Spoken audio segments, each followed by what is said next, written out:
جامع ترمذی حدیث نمبر 2083۔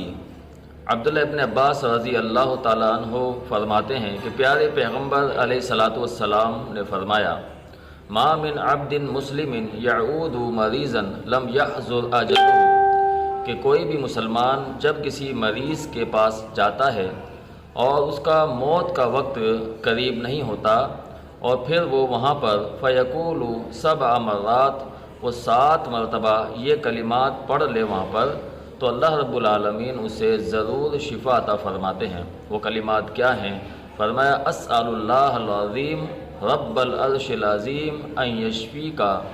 یہ کلمات 7 مرتبہ اگر اس مریض کے پاس پڑھے جائیں تو اللہ رب العالمین اس مریض کو جلد سے جلد ضرور بضرور شفا کاملہ عاجلہ عطا فرماتے ہیں۔ جزاک اللہ خیر۔